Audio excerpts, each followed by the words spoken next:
안녕하세요. 최근 퍼거슨 1승을 또 추가했습니다. 아동학대 판결문 하나 보겠습니다. 유치원 교사들이 울고 있는 아이들을 동영상으로 찍어 SNS에 올리면 처벌받을까? 최근 울산의 한 유치원에서 발생해서 판결까지 난 사건입니다.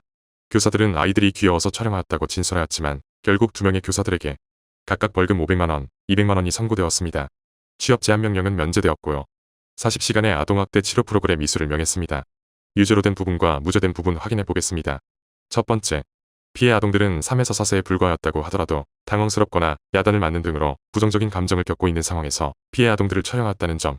두 번째, 피해 아동에게 대변이 묻어있는 팬티를 얼굴에 들이밀기도 하고 빈 교실에 혼자 두고 가겠다고 말한 점.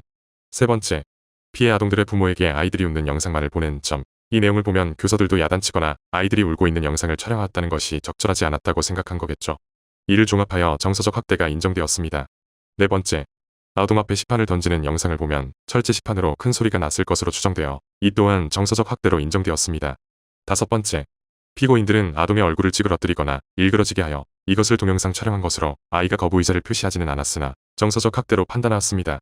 여섯 번째, 아이를 훈육하기 위하여 의자에 40분간 앉혀놓은 행위 또한 정서적 학대로 판단하였습니다. 무죄로 인정된 부분. 첫 번째, 아이의 미간을 손가락으로 약하게 미는 모습이 보였으나 그 후 아이의 이마를 짚어 열을 확인하는 모습을 보면 이를 학대로 보긴 어렵다고 판단.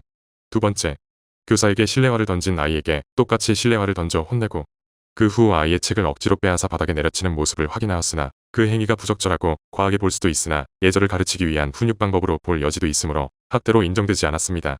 세 번째, 피고인이 약을 먹이려다 토를 한 아이의 토사물을 물티슈로 닦은 후 물티슈를 아이에게 5초 정도 보여주고 다른 피고인은 물티슈로 본인의 신발과 옷을 닦은 후 그 물티슈로 아이의 얼굴을 닦아주었으며 약을 먹는 과정에서 배를 살짝 밀거나 얼굴 앞에서 손뼉을 치는 등의 행위를 한 것이 확인되었지만 법원에서는 3에서 4세의 어린 아동에게 약을 먹이는 것이 쉽지 않아 다소 과한 방법이 필요한 경우도 있고 토사물을 닦은 물티슈로 아이의 얼굴을 닦은 행위는 매우 부적절한 행동이기는 하지만 교사들의 전후 행동을 봤을 때 학대하기 위한 고의를 가지고 있었다고는 보기 어려운 점 등을 종합하여 학대로 인정하지 않았습니다.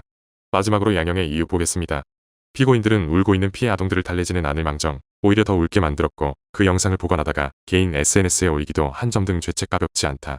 다만 코로나 상황에서 26명에 달하는 원생들을 돌보았고 어려서 통제나 보육이 사실상 매우 어려운 피해 아동들을 등원시부터 하원시까지 사고 없이 지도하여야 하는 상황이었던 점, 그간 범죄 경력이 없는 점 그 밖에 피고인들의 나이, 성행, 범행의 수단 및 결과, 범행 후의 정황 등 종합하여 형을 정한다. 이상입니다. 유치원 교사들이 울고 있는 아이들을 촬영하여 SNS에 올린 행위는 벌금형으로 끝났습니다.